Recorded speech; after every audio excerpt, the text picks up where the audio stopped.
샬롬 할렐루야. 욥기입니다.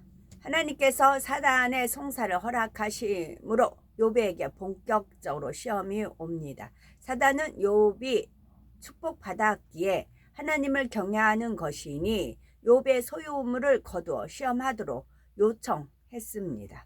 이에 하나님께서는 사단에게 내가 그의 소유물을 다 네 손에 붙이노라 하시며 욥의 소유물 전부를 사단에게 붙이셨습니다. 그러나 오직 그 몸에는 네 손을 대지 말지니라 말씀하셨지요. 그리하여 본격적으로 사단의 시험이 시작됩니다. 욥의 1차 시험입니다. 어느 날 욥의 큰 아들의 집에서 잔치가 베풀어졌습니다. 욥의 자녀들이 그 집에서 음식을 먹고 마실 때에 종이 와서 욥에게 고합니다. 스바 사람이 갑자기 와서 소와 나귀를 빼앗고 일을 하던 하인들도 죽였다는 것입니다. 이 소식을 전하는 종의 말이 끝나기도 전에 또 다른 종이 달려와 비보를 전합니다. 이번에는 하나님의 불이 하늘에서 내려와서 양과 종을 살라 버렸다는 것이었습니다.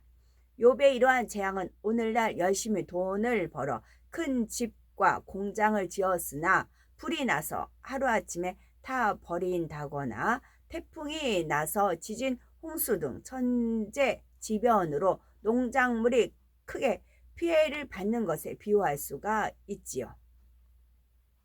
이런 자연재해도 하나님의 주권하에 있습니다. 물론 하나님께서 태풍이나 불을 보내시는 것은 아닙니다. 사람들이 자연을 파괴했고 공의를 어겼기 때문에 그만한 재앙이 오는 것이지요.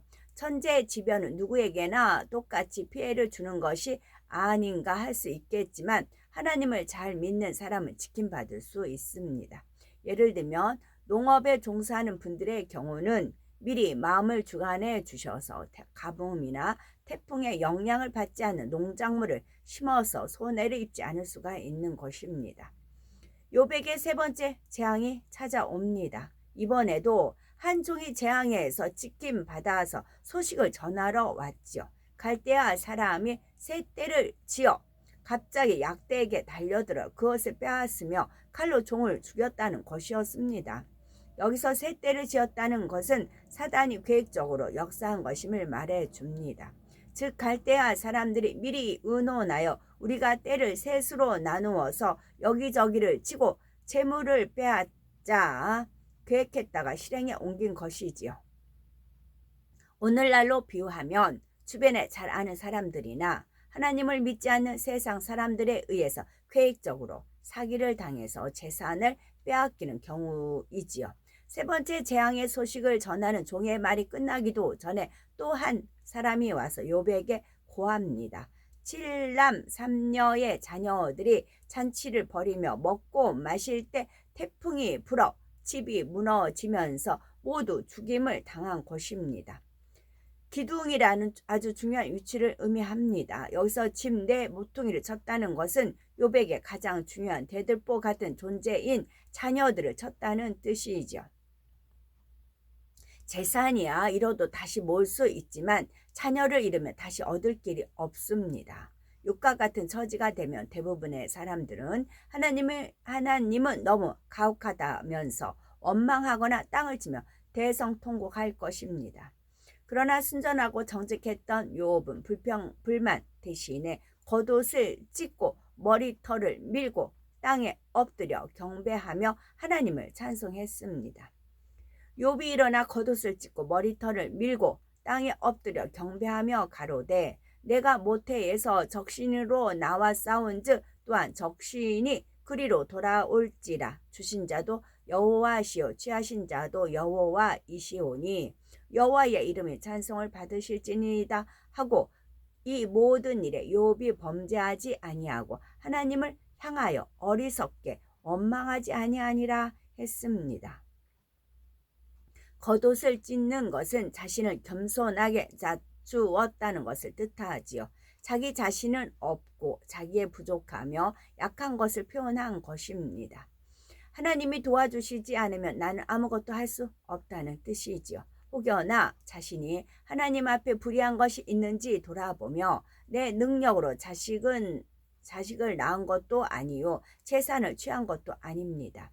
이 모든 것이 하나님이 축복해 주셨기에 존재하는 것이지 나는 아무것도 아닙니다 라고 자신을 철저히 낮추고 회개하는 장면입니다. 또한 자신의 어리석음과 덕이 부족했음을 나타냅니다. 자식들을 진리 안에서 올바르게 키우지 못한 자신의 무능력함과 슬픔까지 나타내어 겉옷을 찢었던 것입니다. 이것이 올바른 회개의 자세입니다. 우리가 온전히 악에서 떠나 진리, 말씀대로 살아가면 교만이나 자아는 죽어집니다.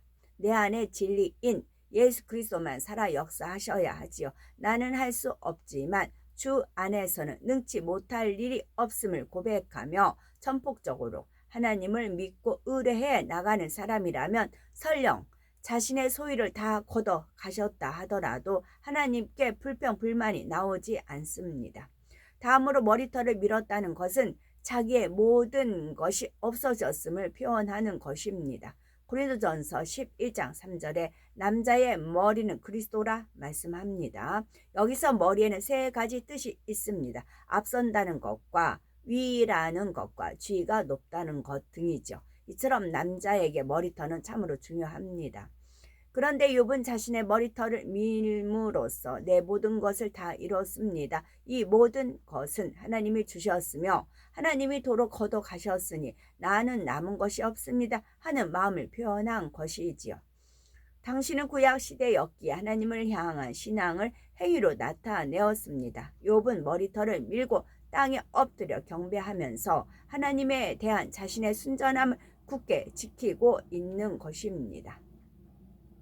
이로써 하나님께서 소유물의 축복을 주셨기 때문에 욥이 악에서 떠나 하나님을 경외했다는 사단의 송사는 옳지 않았음이 증명되죠. 욥은 전 재산과 자녀들까지도 다 잃고 난 후에도 여전히 하나님을 경외하고 감사하며 경배했으니 하나님께서 사단에게 욥의 순전하고 정직함에 진실되지 않느냐라고 말씀하실 수 있는 것입니다. 여기서 우리가 놓치지 말아야 할 것이 있습니다. 주신 자도 여호와시요 취하신 자도 여호와라는 욥의 고백 속에는 주시는 것도 거두시는 것도 하나님 마음대로 하실 수 있다라는 의미가 담겨 있지요. 즉 욥은 마음 중심에서 하나님께서 주신 데도 이유가 있고 거두어 가시는 데도 이유가 있다라는 하나님의 선하신 뜻을 깨달아서 한 고백이 아니라 하나님은 절대적인 주권자로서 자기 마음대로 주실 수도 있고 가져가실 수도 있다라고 오해하고 있는 것입니다. 하나님께서는 마음대로 주권을 행사하실 수 있는 두려움의 하나님이라고 오해가 담긴 고백이지요.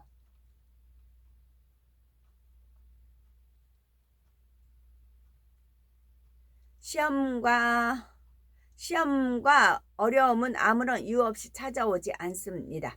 축복을 주시기 위한 시험이 아닌 이상은 반드시 사단이 송사할 만한 이유가 있는 것입니다.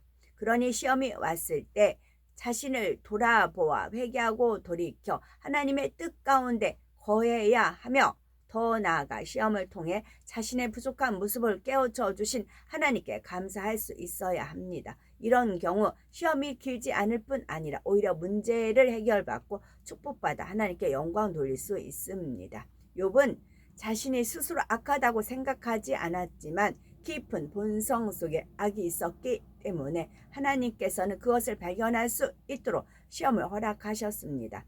욥의 행위만이 아니라 마음까지 완전케 하여 축복 주시기 위함이었습니다. 그러므로 우리도 어떤 시험이나 연단이 올 때 나는 더 좋은 천국으로 인도하기 위해서 허락하신 축복임을 믿고 감사하셔야 되겠고 믿음에 실현엔 아픔이 따를 수도 있습니다. 그러나 그럴 때일수록 하나님의 사랑을 굳게 새기고 인내하며 연단을 통해 하나님께서 나에게 원하시는 바를 이루어 드림으로 축복과 영광의 주인공이 되어야 되겠습니다.